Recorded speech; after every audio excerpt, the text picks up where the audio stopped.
अस्पृश्यों का विद्रोह, गांधी और उनका अनशन, डॉक्टर बाबा साहेब अम्बेडकर। एक उत्तरी अमेरिकी मूल निवासी ने बहस के दौरान ईसाई मिशनरी को अपने धर्म और श्वेत मानव के धर्म के बीच जो अंतर बताया वो इस प्रकार है। परमात्मा ने दो धर्म बनाए जिनमें एक लिखित है। ये लिखित धर्म श्वेत लोगों के पथ प्रदर्शन के लिए है और जो उसके उपदेशों का पालन करके श्वेत मानव के स्वर्ग में जाएंगे। दूसरा धर्म हमारे हाथों में है। हमारा ये धर्म आकाश, चट्टानों, नदियों और पर्वतों में है और हम लोग जो उसे प्रकृति में देखते हैं, उसकी वाणी को सुनते हैं और अंततः उसे स्वर्ग के उस पार जाकर खोज लेते हैं। अब जो धर्म दिल व दिमाग में है, आकाश, चट्टानों, नदियों और पर्वतों में है, उसी को हम नैसर्गिक धर्म कहते हैं। उसकी जड़ें होती है प्रकृति में, मानवीय प्रकृति में और उस बाह्य प्रकृति में जो हमारे लिए अवगुंठन भी है और अभिव्यक्ति भी। वो उन्मुक्त है। वो मानव मन के विकास के साथ साथ पनपता है और स्वयं को हर युग की जरूरतों के अनुकूल ढाल लेता है। वो ये नहीं कहता तू ऐसा ही करेगा, बल्कि कहता है मैं करूंगा। ऐसा नहीं है कि इन नैसर्गिक अथवा अलिखित धर्म में निश्चित सिद्धांत और रीति रिवाज नहीं होते। आस्था, नैतिकता और अनुष्ठान संबंधी मामलों में सामान्यतः उनमें भी कोई न कोई पुरोहित होता है, लेकिन उनमें कुछ भी कठोर और अपरिवर्तनीय नहीं होता। उनमें चिंतन का कोई बंधन नहीं होता। त्रुटि का पता लगने पर उसका परिष्कार होता है। नए सत्य का बोध होने पर उसे स्वीकार किया जाता है। उसकी परीक्षा होती है, लेकिन यदि एक बार उसे पुस्तक का आकार मिल जाए, श्वेत पर कुछ काला अंकित हो जाए, तो प्रलोभन भारी ही नहीं बल्कि अति सम्मोहक हो जाता है। मानवीय प्राधिकार के साथ उसे लागू करने का प्रलोभन बढ़ जाता है ताकि उसे अजय और मानव के तर्क से परे ठहराया जा सके। हम भली भांति समझ सकते हैं कि क्यों प्राचीन वैदिक कवियों ने अपनी ऋचाओं को ईश्वर प्रदत्त अथवा रीतिया अथवा वैदिक कवियों ने अपनी ऋचाओं को ईश्वर प्रदत्त अथवा श्रुतिया अथवा अपौरुषीय कहा, लेकिन नई पीढ़ी को इन अभिव्यंजनाओं को एक नया अर्थ दे डाला और अंततः वेद के हर विचार, शब्द और अक्षर पर ईश्वर प्रदत्त अथवा श्रुति का ठप्पा लगा दिया। वैदिक धर्म पर ये सैद्धांतिक प्रहार था, क्योंकि जो पनप और बदल नहीं सकता उसका विनाश निश्चित है। अलिखित धर्म को इस प्रकार का कोई खतरा नहीं होता। ऐसे ही उद्गार सर विलियम म्यूर के है। इस्लाम की चर्चा करते समय उन्होंने धर्म की पवित्र संहिताओं से उत्पन्न होने वाले खतरों को सशक्त अभिव्यक्ति दी है।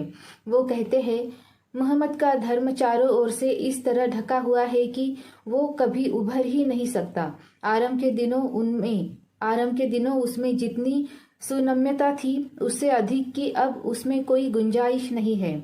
अब वो अत्यंत कड़ा हो गया है। अब वो मानव जाति की विभिन्न परिस्थितियों, आवश्यकताओं और विकास क्रमों के अनुरूप न तो स्वयं को नहीं अपने अनुयायियों को ढाल सकता है और न ही उन्हें उनके अनुरूप स्वयं को ढालने के लिए विवश कर सकता है।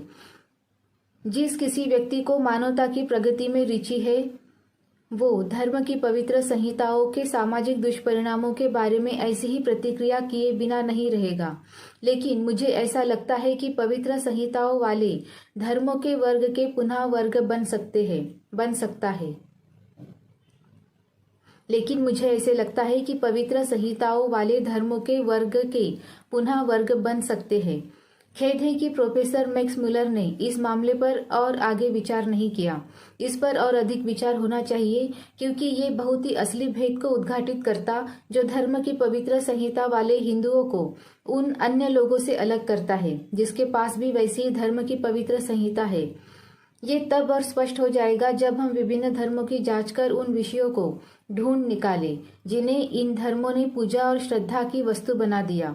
इस खोज से पता चलता है कि ऐसे कई प्रसंग हैं जब समाज ने जड़ पदार्थों को पूजा और श्रद्धा की वस्तु बना दिया और अपने लोगों के मानस में ये धार्मिक विश्वास बिठाया है कि वे जड़ पदार्थ पवित्र है। ऐसी मिसालें हैं जहाँ पत्थरों, नदियों, पेड़ों को देवता और देवियां बनाया गया है।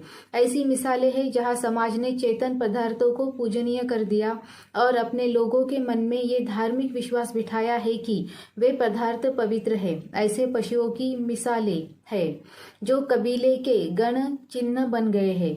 ऐसी भी मिसालें हैं जहां समाज ने मानव प्राणियों का पवित्रीकरण किया है और पवित्र लोगों के मन में ये धार्मिक विश्वास बिठाया है कि वे पवित्र है। लेकिन ऐसा कोई उदाहरण नहीं है जहां धर्म द्वारा किसी विशेष समाज व्यवस्था का पवित्रीकरण किया गया हो और उसे पवित्र बनाया गया हो।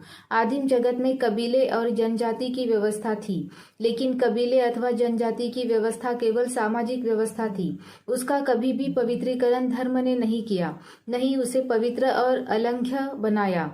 मिस्र, फारस, रोम, यूनान आदि जैसे प्राचीन विश्व के देशों में हर एक में ऐसी सामाजिक व्यवस्था थी जिसमें कुछ लोग स्वतंत्र थे तो कुछ गुलाम थे, कुछ नागरिक थे तो कुछ विदेशी थे, कुछ एक जाति के थे तो कुछ दूसरी जाति के थे।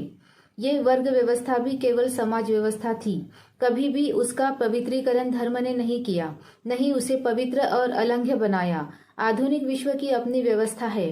कुछ देशों में लोकतंत्र है, जो कुछ देशों में फासिज्म, तो कुछ देशों में फासिज्म, कुछ देशों में नाजीवाद, कुछ देशों में तो कुछ में बोल्शेवाद है। जहाँ भी व्यवस्था केवल समाज व्यवस्था है, धर्म द्वारा पवित्रीकरण करके उसे न तो पवित्र और न ही अलंघ्य बनाया गया। कहीं भी समाज ने अपने व्यवसायों यानी रोजी रोटी के साधनों का पवित्रीकरण नहीं किया। आर्थिक गतिविधि सदैव धार्मिक पवित्रता के दायरे से बाहर नहीं है। शिकारी समाज धर्म विहीन नहीं था, पर धंधे के रूप में आखेट का धर्म द्वारा पवित्रीकरण करके उसे पवित्र नहीं बनाया गया। पशुचारी समाज धर्म विहीन नहीं था, लेकिन पशुचारण का धर्म द्वारा पवित्रीकरण करके उसे पवित्र नहीं बनाया गया। काश्तकारी के धंधे का भी धर्म द्वारा पवित्रीकरण करके उसे पवित्र नहीं बनाया गया। सामंतवाद में भी उसके वर्ग थे, उसमें सामंत थे, कृषि दास और दास थे, पर वे विशुद्ध सामाजिक स्वरूप के थे।